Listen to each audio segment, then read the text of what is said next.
Hai anak-anak, jumpa kembali dengan Bapak. Anak-anak, bagaimana kabar kalian semua? Semua dalam keadaan sehat kan? Pastinya semua masih pada bersemangat kan buat belajar? Anak-anak, dalam pertemuan kali ini kita akan membahas tentang tema 4, subtema 2, pembelajaran 4. Tapi sebelum masuk ke dalam pembelajaran, kita akan berdoa terlebih dahulu agar pembelajaran kali ini bisa berjalan dengan lancar dan kalian bisa menerima dan memahaminya dengan baik. Berdoa menurut agama dan keyakinannya masing-masing. Mulai. Selesai. Baiklah anak-anak, kita masuk ke dalam pembelajaran.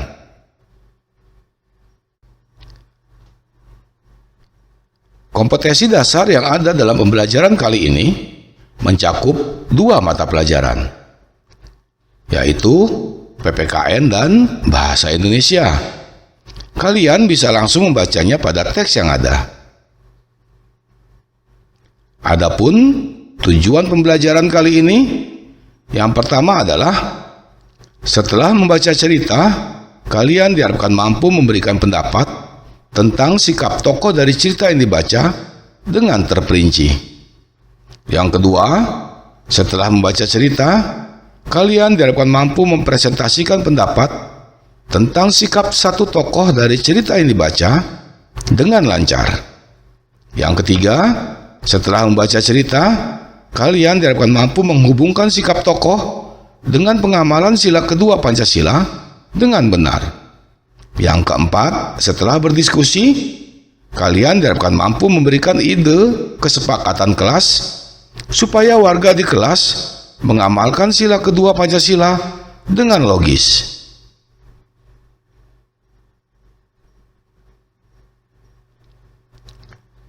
Anak-anak, seorang yang bekerja harus memiliki sikap melayani, disiplin, rendah hati, dan bekerja sepenuh hati.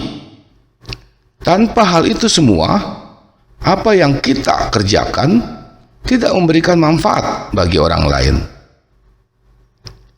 Kita bisa mempelajari nilai-nilai tersebut dari seorang dokter yang bekerja untuk masyarakat. Mari kita baca bersama-sama cerita yang ada di bawah ini.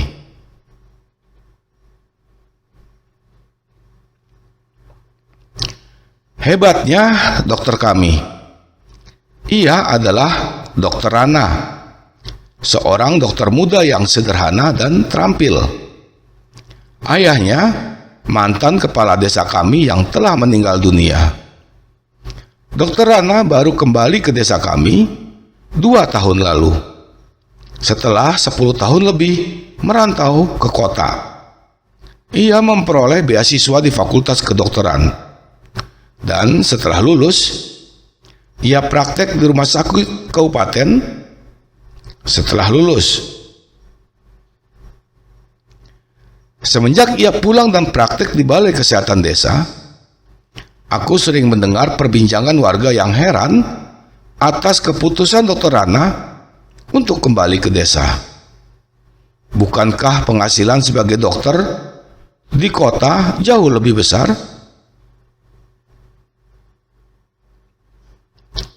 Pada ayahku, Dokter Rana bercerita bahwa cita-citanya menjadi dokter muncul karena melihat kesadaran hidup sehat masyarakat desa yang sangat rendah.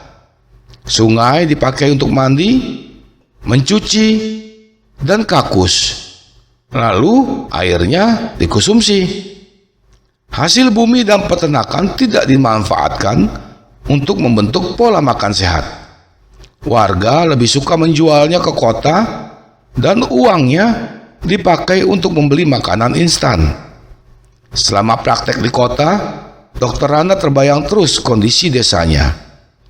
Ia merasa bahwa seharusnya ilmu yang dimilikinya sebagai seorang dokter bisa bermanfaat untuk kampung halamannya sendiri. Jadi Pak Andri, saya ini pulang untuk memenuhi niat saya ketika menerima beasiswa, yaitu menyejahterakan warga desa tempat saya lahir dan dibesarkan, ujar Dr. Rana pada ayahku. Sejak pulang, Dr. Rana memang aktif membina para remaja dan keluarga muda.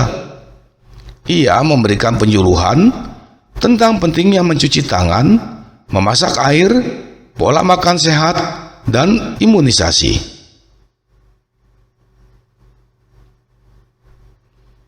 Baginya, generasi muda adalah perantara terbaik untuk menyampaikan misi, meningkatkan kesadaran hidup sehat masyarakat desa. Sebagai anak kepala desa, Dr. Rana sering mendengar cerita almarhum ayahnya bahwa banyak warga takut berobat karena tidak mampu membayar. Tak ingin hal itu terjadi, maka diumumkannya bahwa warga dapat membayar jasanya dengan sampah. Ya, sampah. Sampah kering jenis apa saja yang bisa didaur ulang. Botol plastik, botol kaca, koran bekas, bahkan kemasan bekas diterima oleh Dr. Rana. Cara ini membuat warga aktif dan bijak mengelola sampah. Sungguh kreatif dan cerdas cara Pak Dokter mendidik warga. Seperti mendiang ayahnya, Dr. Rana menjadi sosok yang dicintai warga desa.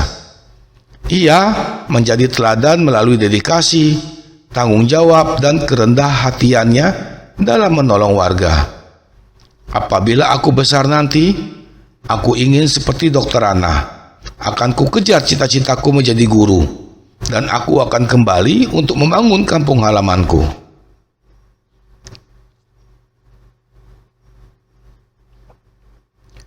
Berdasarkan teks di atas, cobalah kalian jawab pertanyaan berikut. Yang pertama, apa yang dilakukan Dr. Rana untuk warga desa? Yang kedua, mengapa Dr. Rana melakukan itu?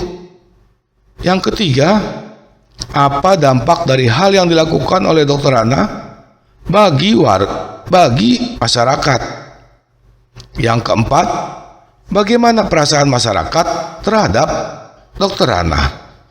Tuliskan pada tabel berikut di bawah ini. Yang kelima, hal-hal baik apa yang bisa aku contoh dari Dr. Rana?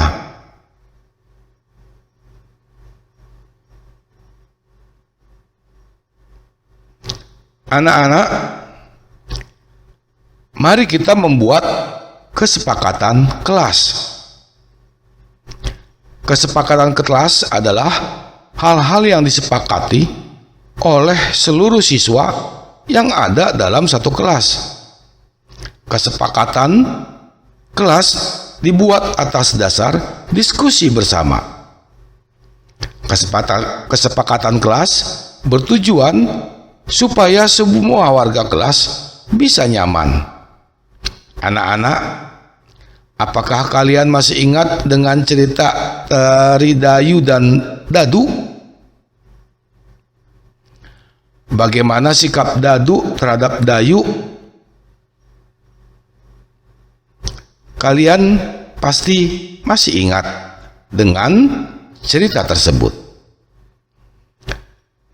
Kesepakatan kelas akan membuat hal tersebut tidak terjadi.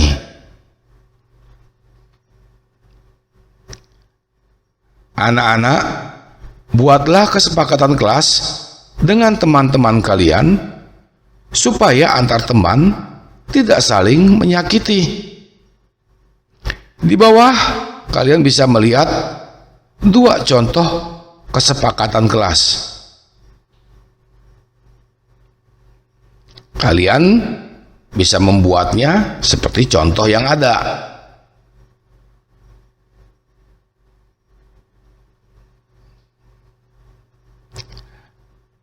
Baiklah anak-anak, kita sampai di ujung pembelajaran kali ini.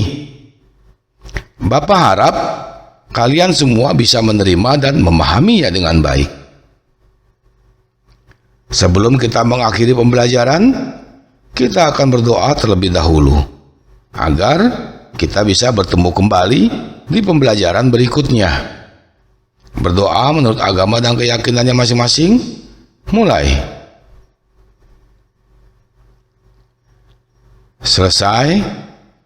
Baiklah anak-anak, sampai berjumpa kembali dengan Bapak di pembelajaran berikutnya.